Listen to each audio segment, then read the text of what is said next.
Hello, good morning, everyone. Yeah, you have me again. So good fun. So our next presentation is going to be Tobias, and he's going to be presenting via Zoom. Can you hear us, Tobias? Yes, I can. Can you hear me? Yes, so just a bit of housekeeping. I'll give you a 5-minute warning towards the end in case you're running over. And yeah, so if you'd like to introduce yourself, introduce your project, and get started. Yeah, sure. Hello, well, my name is Tobias, and I thank Andrew for his lovely story, and that's what my research is about, sharing stories. So it's titled How We Can Walk the Talk, yarning about professional learning in higher education and how Indigenous cultural learning can be provided to staff. And that happened, or still happens, under the supervision of Associate Professor Stuart Barlow from the Gnibi College and Dr. Louis Bedell from the School of Education. And I'd like to start with an acknowledgement of country. I acknowledge the Vigible Viable people of the Bundjalung Nation, as the traditional owners of the land on which I live and learn, and I pay my respect to elders past, present, and emerging, and pay tribute to their unique role as knowledge holders and custodians of country. And in this online space, I extend that to the Yugambeh people and Gumbanya people, the Tweed and Coffs Harbour campus. A little bit about myself. This is me here receiving my citizenship, Australian citizenship. I come from Germany originally. That's me in the middle here on a cultural experience in Gumbanya country. And what motivated me to do all of this pathway really is an act of kindness by an Aboriginal man who helped me and my wife. We can't have kids, and it was a time of grief in our life. And this tree here marks a premature birth from our daughter McGill. And he performed a smoking ceremony for us, a man we have never met before. And that put me on that pathway. And so I educated myself during my primary school teaching education using Gnibi electives. And I was an AIM mentor for 3 years, and then my honors research titled Decolonizing My Mind. When I was walking out as a primary school teacher, I wanted to put that in practice, and I encountered diverse hurdles. And there is the official aspiration from the Alice Springs Education Declaration: ensure that learning is built on and includes local, regional, and national cultural knowledge and experience of Aboriginal and Torres Strait Islander peoples, and work in partnership with local communities. I was very much interested at the time how this might look, what are the principles and protocols, what we might underpinning frameworks, etc. And so the yarning process, though, has a bit of a life of its own. And eventually I walked away from that school-centered primary school focus, and it evolved into concentrating on higher education. And at the time, what came past and motivated me there was the Innovative Reconciliation Action Plan from Southern Cross Uni, and SCU became a bit of a case study. And as part of the respect action in the action plan, it's around cultural competency and the methodological justice and academic equality. What goes with that statement is develop and implement an Aboriginal and Torres Strait Islander cultural awareness training strategy for our staff, which defines cultural learning needs of employees in all areas of our business and considers the ways cultural learning can be provided. Now, at the time, over the last 2 years of my research, the problem at SCU itself is that there exists a big void around the cultural professional learning space and its opportunities. At the beginning, there was still, from the OCA group, a cultural learning opportunity, very basic online module with PowerPoint slides, etc. Yet that's not accessible anymore. There's talk of something else coming back, but it still remains an online module. And so the response to this problem was to rethink SCU's cultural professional learning opportunities and what is considered best practice in the field. So there's a fair bit of literature around this, of course, and particularly Universities Australia became sort of a guiding literature piece. And at the time in 2011, SCU was also partnered with Universities Australia to work out those sort of frameworks, what is considered cultural professional learning best practice. Yet over the last decade or so, little action has happened. And so I was looking into that, and yeah, the way I looked into this, it's pretty much process-driven research design. And I'm guided there by Juncker, Porter, and Chillingsworth's work and the metaphors for processes. And particularly the ethical process, relational process, intellectual process, and operational processes. And so this comes together in my axiological, ontological, and epistemological understandings. And I came up with, not sure if this is in the way, I might move this. I came up with what I call a critical colonized colonizer standpoint. Very much based on critical self-reflection, indicated by these arrows here of all the relationships, the relationship with knowledge, interpersonal relationships, systemic relationships, and with self. Now, underlying all of this is my relationship with country too. Country exercises its own agency and influences us. Similar with the axiological and ontological processes, all permeating through this epistemological standpoint. As a non-Indigenous researcher, it was critical to me to find something relational as an outsider to come into this space. So my axiological considerations stem from my honors research, moral compass, and around the 4 R's: responsibility, relationality, reciprocity, and respect, also permeating through here for the epistemological standpoint. From an ontological perspective and its processes, I call this a two-eyed seeing framework, which is adapted from Mi'kmaq elders from Canada and their work over the last decade or so. And they express this as Western science and Indigenous knowledges sitting side by side. I consider myself here in the Western sciences realm, sitting on the borderland and indicating my intentions to then work together and come to mutual decisions. So this all played out then in my methodology as I adapted or adopted the yarning process from Stuart Barlow.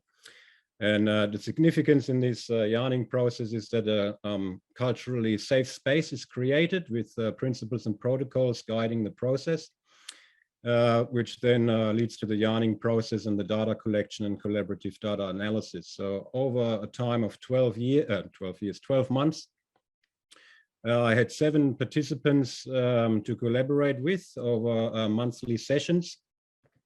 And it sort of came together as in the yarning process within the two-eyed seeing framework of those knowledges sitting side by side. We have a culturally safe space where people feel safe to share their stories and their knowledge.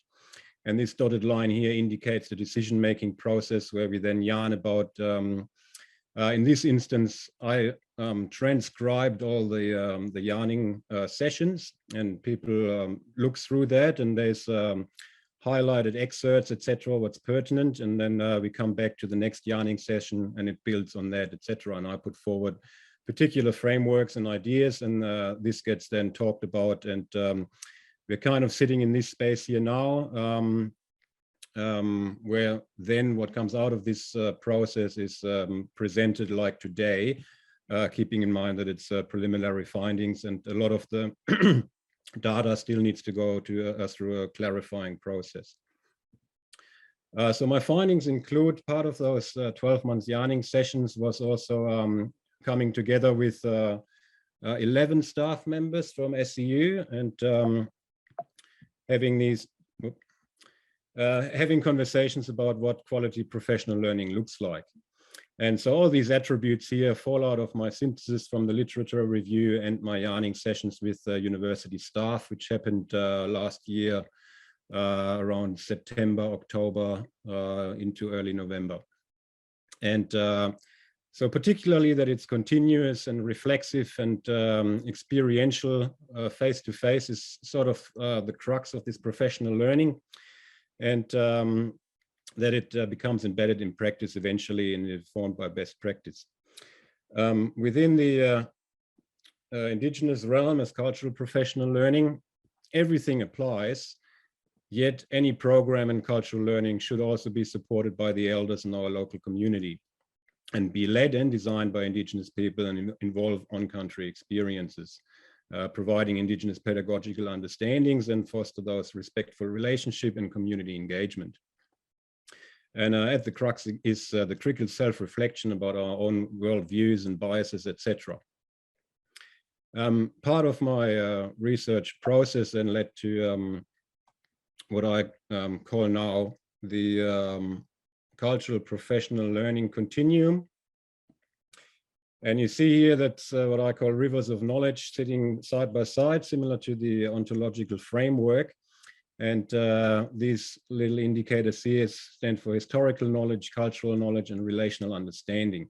It's little dots circle around and wider circles with a permeable outer frame.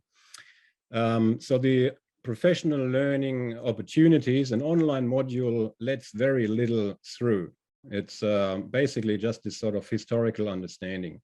And this is what we had and what looks like it's currently coming back. So we're still sitting here in these online modules, and a lot of my participants call this the box ticker approach, you know, and pretty much everybody is not very happy about that.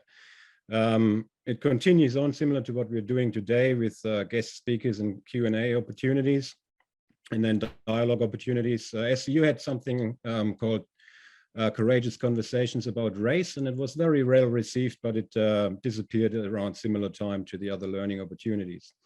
Yet ultimately the bigger yarning circles, something like the Gnibi symposiums, and then essentially on-country experience should really be the aim, where this sort of relational understanding comes through.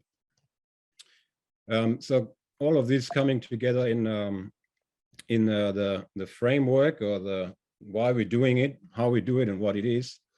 Back to those rivers of knowledge, developing that historical knowledge and then the cultural knowledge towards a relational understanding.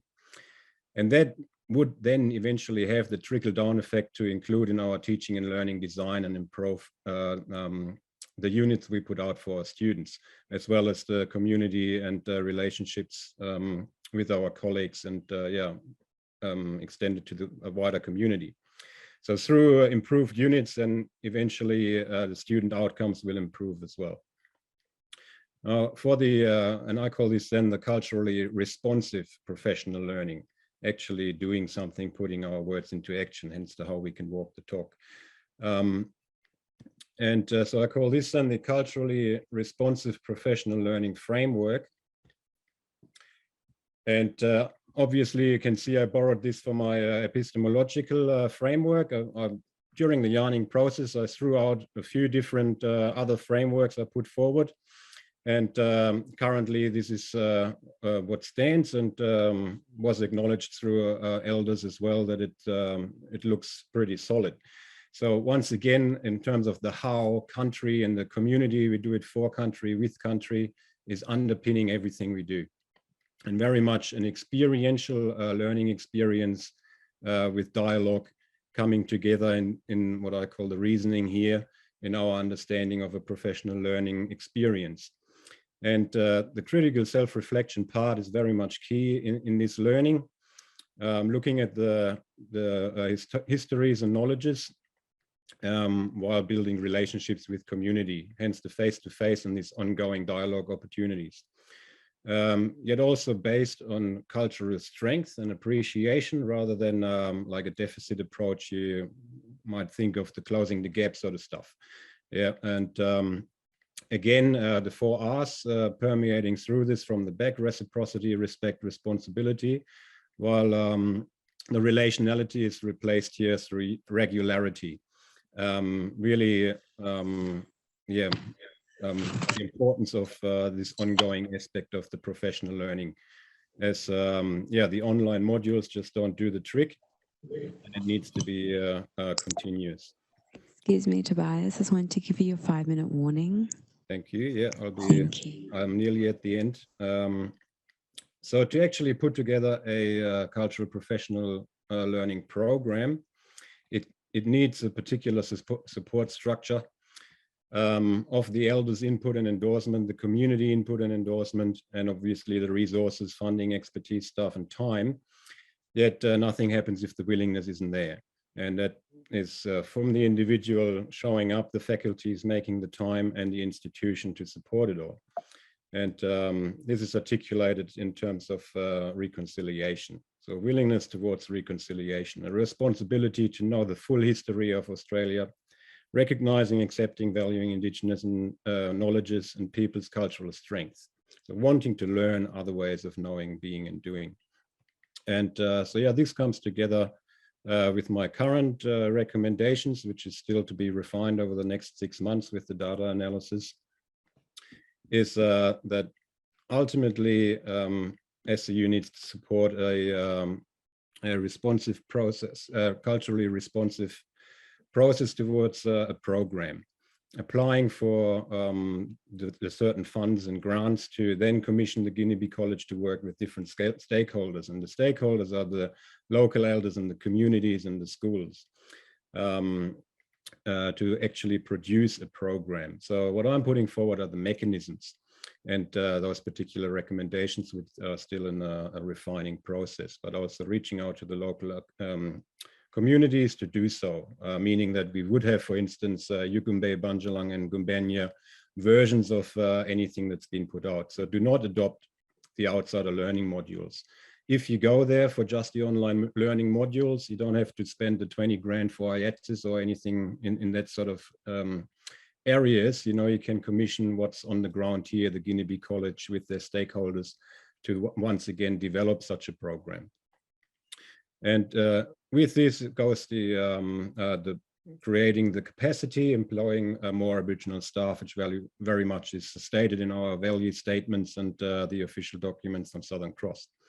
And I mentioned the courageous conversations about race. I'm not even sure why it has disappeared, and yeah, just bring it back. It's a great learning opportunity, and I know from the people running it that they would put their hand up again. There is obviously things happening.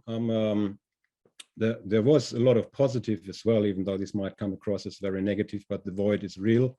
But yeah, continue what is already there, yet also make time. Like I've been to the last 3 Sorry Day, Reconciliation Day, etc., and it's usually 10 people sitting in a room. So if the tutors and lecturers are incentivized by their deans as well to show up and then pass it on to the students, we might fill a lecture hall with 300 people. With NAIDOC week next week coming up, you can put a challenge to those people and fill those lecture halls. It would be great. And also then have this reflected in our value statements. In the strategic planning, the current strategic planning at SCU doesn't even mention the word culture very much. So to me, this needs a reviving and recommitment to the reconciliation action plan that basically has been shelved. And yeah, it's outdated since 2021, but it kind of needs this sort of top-down support. And I'd like to leave you with a quote of an Aboriginal elder who participated. Good ways moving forward need to be done respectfully with acknowledgement of the value and the beauty and the depths of Indigenous culture here in Australia. A respectful equality between Indigenous and non-Indigenous knowledges that are on equal terms. Without that, nothing is going to happen. Cultural appreciation, it cannot be forced on anyone. People have to come to it themselves, not just through their minds, but through their hearts. Thank you very much. And yeah, if we have time, I'm happy to answer any questions. And please, get in touch. And I'm looking for champions for this to get something happening. Thank you very much for that presentation. I think Alison has a quick comment that she'd like to share. Hi Tobias, it's Alison here. You and I have worked together on a Indigenous knowing unit in Faculty of Education, and it's great to see you in this context and presenting your research. I just want to make a quick comment. By me working on this unit with you has certainly expanded my professional learning and cultural competence in the Indigenous unit that we're doing. So yeah, great to see your research progress. Thanks, Alison. Yeah, appreciate it. There's a few questions, but we're sort of running out of time. Do you have an email that you can pop up on the screen for anyone wanting to reach out? We're just running a little bit over time today. Yeah, sure. Or if anyone has some questions, can we you can contact Leslie potentially to put you in touch? Yes, please. Yeah. We just have 2 other presentations to get through before lunch. Yeah, look, I'm not that hard to find through, Teams, email, anything, feel free. And I'm looking forward to hearing from everybody and your comments. Thank you. Thank you very much.